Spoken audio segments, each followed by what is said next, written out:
राहणार अक्कलकुवा। मी 2014ला नंदुरबार पोलीस भरतीला उतरलो होतो। 2014ला तिथं मला चेसमध्ये काढण्यात आलं होतं।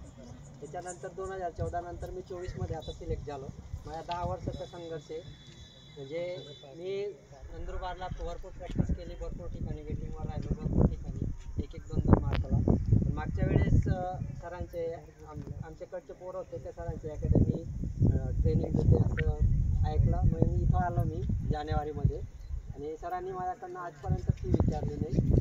सरांनी म्हणजे कधी विचारलं नाही का तू फी दे किंवा काही दे असं। तर सरांच्या असं इतकं हे दाखवलं आहे सरांनी।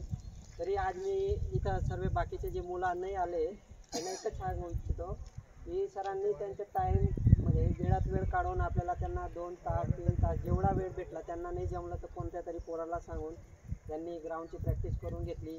प्लस ग्राउंडचे आता आपला मागासवर्गीय जिल्हा आहे, मागासवर्गीय जिल्हा आहे, पोरांचे लेखी निघत नाही तर सरांनी दुसऱ्या अकॅडमीकडनं पेपर विकत घेतले, स्वतः पेपर काढले, कोणाला रिक्वेस्ट केल्या, सर्व म्हणजे काही ना काही प्रयत्न करून ते पेपर काढून दर संडेला पेपर देतात। तिथं बी सरांना रिस्पॉन्स भेटत नाही। मला कुठंतरी असं दुःख वाटायचं की सर इतके हे करतात आपल्या समाजासाठी, आपल्या हितासाठी, तरी मुलं रिस्पॉन्स देत नाही। म्हणजे ते असतं ना की टाईम झाला की आपला होऊन गेला की विसरून जायचं।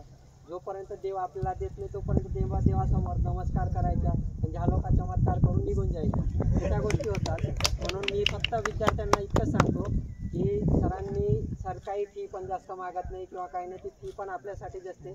आपण दिलं तर ते येतील असं करून ते मागतात।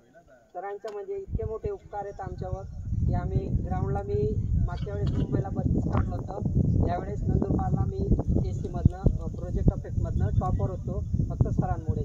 माझ्या टायमिंग 10 मिनिटं यायच्या, इथे मी त्या दिवशी 5:29मध्ये आलो तर ते कसं आलो, फक्त तडवी सर तिथं घेऊन जायचे, तिथं टायमिंग काढायचे आमचे, म्हणून झालं ते। पूर्ण प्रयत्न सरांनी जितकं म्हणजे त्यांचा 100% ते आम्हाला शेवटच्या दिवसापर्यंत त्यांनी प्रॅक्टिस घेतली।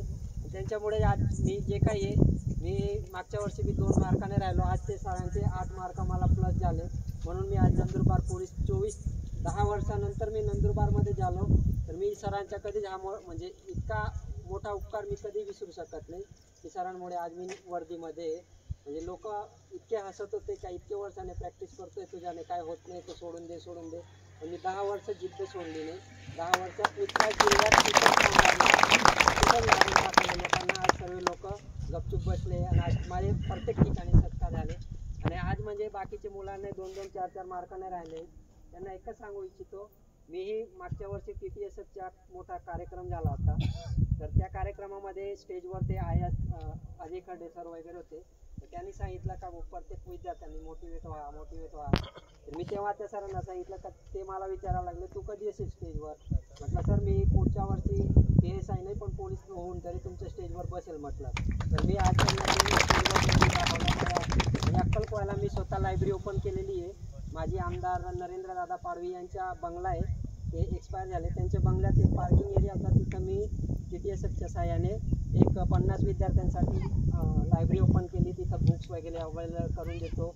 आणि आपले पोरांना बी मी मागच्या वर्षी अक्कलकुव्यात ग्राउंड दिलं होतं। म्हणजे मी सांगत नाही का मी आपल्या विद्यार्थ्यांना कसं मदत करता येईल, भले मी काही नव्हतं तरी मी लोकांना म्हणजे विद्यार्थ्यांना मदत करत होतो। मागच्या वेळेस मी लाईव्ह भाषण दिलं होतं आदिवासी मेळाव्यामध्ये, तिथेही मी आमदार खासदारांना रिक्वेस्ट केली होती, आपला मागासवर्गीय जिल्ह्यासाठी इतका पैसा येतो, इतका निधी येतो, तर तेव्हा आपण पुरेपूर यूज करा, पोरांना काहीतरी यूज करा की त्यांनी फायदा व्हावा असं। पण ते त्यांच्या भांडणीत असतात, म्हणून आपण जास्त काही बोलू शकत नाही।